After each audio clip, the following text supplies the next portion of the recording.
Thanks for joining us today. Hello and welcome to the program. I'm Lee Ji-yoon in Seoul. Coming up on today's edition of Business Daily. Despite rising SUV sales here in Korea over the past few years, it looks like sedans are now taking over in popularity.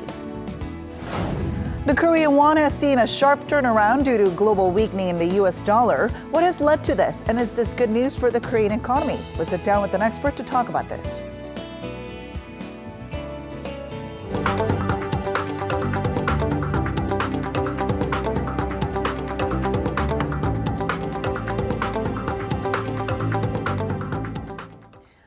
But first, the government has vowed to provide liquidity to troubled Daewoo Shipbuilding and Marine Engineering if all stakeholders agree to share the burden.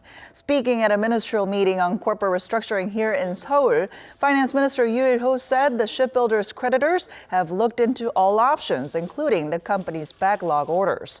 He said liquidity in exchange for debt for equity swaps will allow the company to start generating a profit. Separately, the company's creditors have announced rescue measures for the company worth nearly $6 billion Under the plan, the state-run Korea Development Bank and Export-Import Bank of Korea will provide $2.6 billion in new loans if the company swaps that amount of debt for new shares in the company. If not, the company will be put under a corporate rehabilitation program. The package also includes a 3 to 5 year grace period for unsecured loans. The shipbuilder will also be required to cut personnel costs and slash 1,000 jobs. This is the second such bailout package following the first in late 2015. Many have their eyes on a salvage operation off the country's southwestern coast, waiting to see how Korea's worst maritime accident that took some 300 lives will conclude. After nearly 3 years, the Sewolho ferry is being raised out of the water. Our Eunice Kim has more on the operation. In the early hours of Thursday morning, a ghastly and, for many, a long-awaited view. The Sewolho ferry shows its right side emerging for the first time after nearly 3 years on the ocean floor, bringing to the surface some hope that the 9 still missing perhaps can be found. The salvage operation is now underway in earnest. The job has been contracted to a Chinese consortium led by state-run Shanghai Salvage, and the Seoul government is anticipating a bill of nearly $91 million for the mission. This includes an $81.6 million contract to Shanghai Salvage to be paid in 3 installments, and some $9 million has been earmarked for operational costs, including insurance and maintenance fees. The task is a delicate one that will span some 12 days before the wreckage reaches land. The salvage team had swiftly shifted to a full lift Wednesday evening after a feasibility test was completed without incident. Keeping a near-perfect balance will be key, as the waterlogged ferry, now believed to weigh more than 10,000 tons, is raised 13 meters above water before it slid onto a semi-submersible ship. Once secured, the wreckage will be transported to Mokpo New Port, 90 kilometers away, where the search for bodies and clues would commence. The operation will require calm sea conditions, wind speed keeping under 10 meters per second, and waves near still. Friday is the last day of the March neap tide, which is when the gap between the high and low tides is the lowest. Eunice Kim, Business Daily. Korea's air pollution is estimated to cost the country over $8.9 billion a year, that being the conservative estimate. According to local environmental authorities, scholars, and the OECD, by the year 2060, losses are set to reach about $20 billion, which may shave off the country's GDP by roughly 0.63%. This as air pollution causes both direct and indirect damage, not only to people's health, but also leisure and industrial activities. The OECD also added that the country's air pollution level is currently the worst among its member countries, and that it may face the highest premature death rate in 40 years.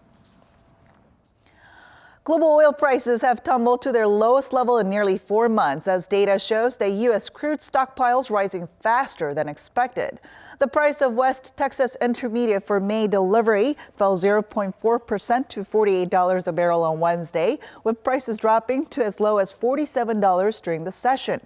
Global benchmark Brent crude was down 0.6% to $50.64 a barrel.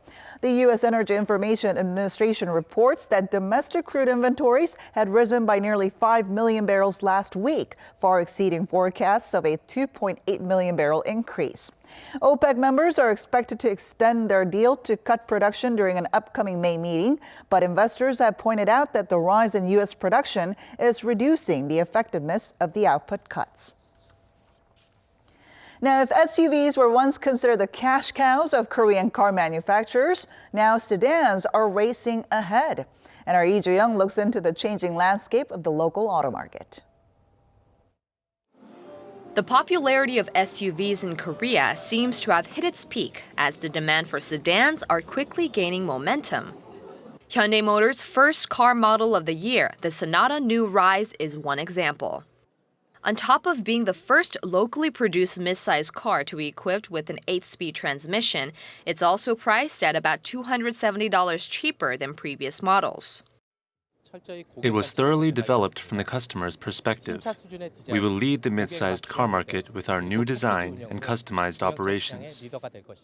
The introduction of competitive sedans is changing the landscape of the local auto market, where SUVs have been dominant. According to Korea Automobile Manufacturers Association, while sales of SUVs have been consistently gaining ground since 2011, they started to see a downturn from 2015. That of sedans, on the other hand, have been climbing. The association says the launch of Kia Motors' K7 is seen to have turned the tide. Hyundai Motors' all-new Grandeur, which was first released in December, also instantly grabbed the attention of local drivers, with its monthly sales exceeding the 10,000-unit mark for 3 straight months. Renault Samsung's SM7 and GM Korea's Impala are also steadily gaining popularity, selling around 500 units a month. Lee Joo-young, Business Daily. A new expressway connecting Korea's northwestern cities of Incheon and Gimpo opened on Thursday. The Ministry of Land, Infrastructure and Transport says the Incheon-Gimpo Expressway is available for use from all sections between the Namhang Crossroads to the Haseong intersection. The two cities are where 2 of Korea's biggest airports, Incheon International and Gimpo International, are located. Authorities expect more than 40,000 vehicles to use the expressway every day, as the new road is projected to cut the travel time from Incheon to Gimpo by nearly 30 minutes. The almost 30-kilometer expressway will carry a toll of 2,600 won, or roughly $2.30. The expressway took 5 years to complete at a cost of some $1.5 billion. A record low number of Koreans got married last year, a trend that's continued now for some time. According to a comprehensive report by Statistics Korea, a little over 281,000 couples tied the knot in 2016, a drop of 7% from the year before and the fewest since 1974. Since the 1970s, the annual number of marriages had stayed above 300,000, and people are marrying later and later. The average age for a man's first marriage rose slightly to 32.8 and for a woman to 30.1. On the other hand, one effect of the falling marriage rate is fewer divorces. Last year, 107,000 couples got divorced, a decline of 1.7%.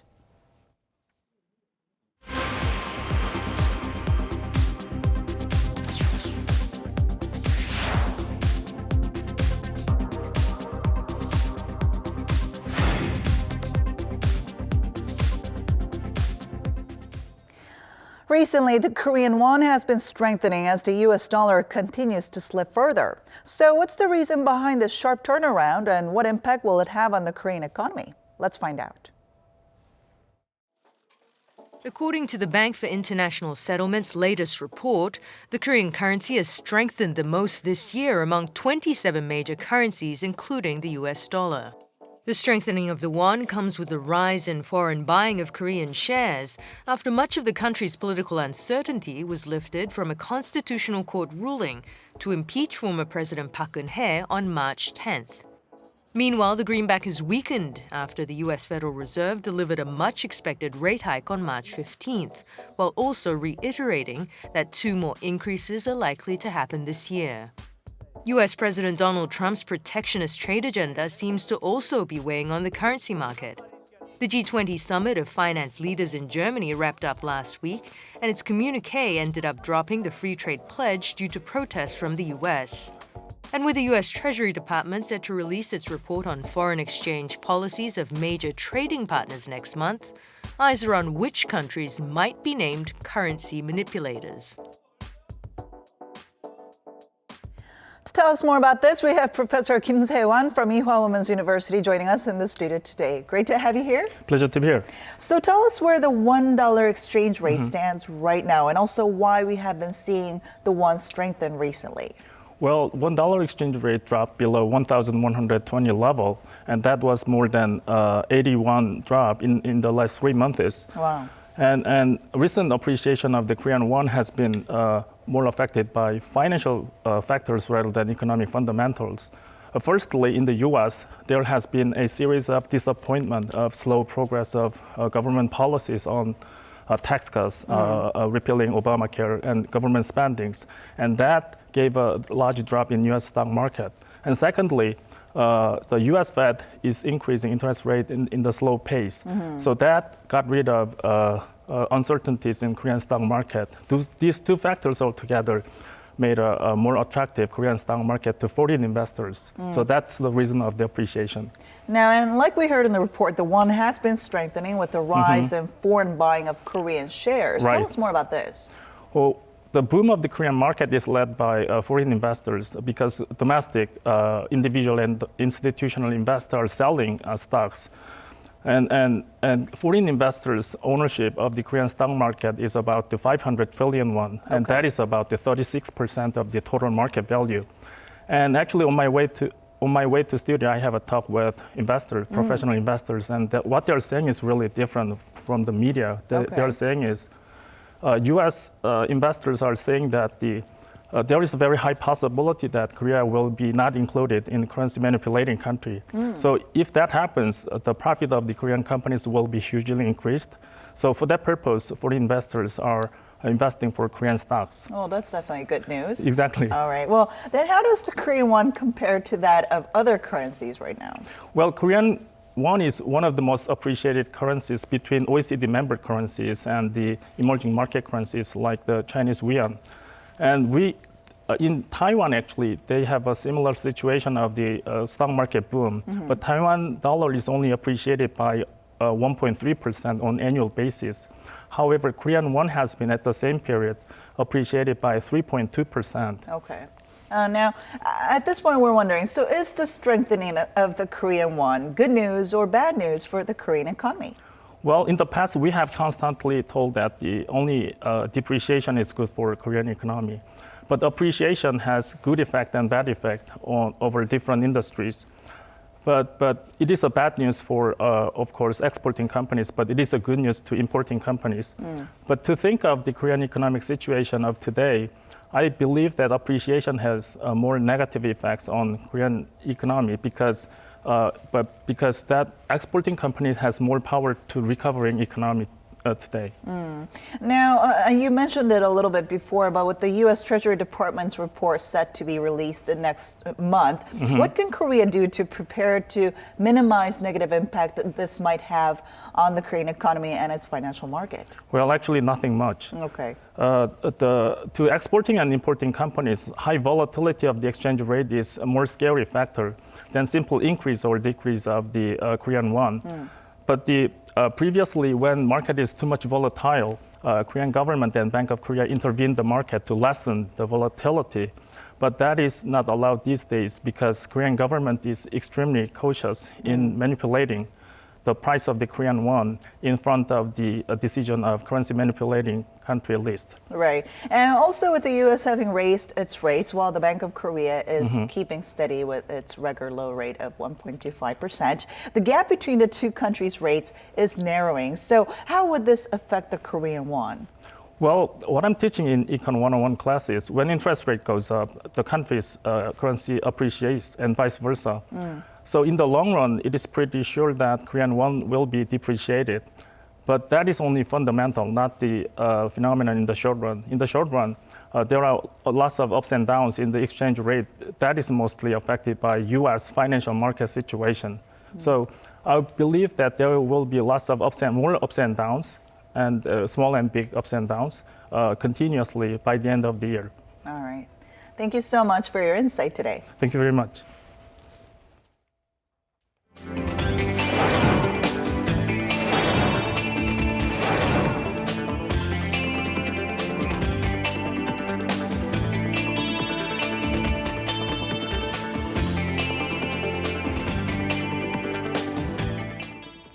And that wraps it up for today, but we'll be back tomorrow with more of the day's top business stories, so don't forget to tune in then. Thanks for watching, and see you soon.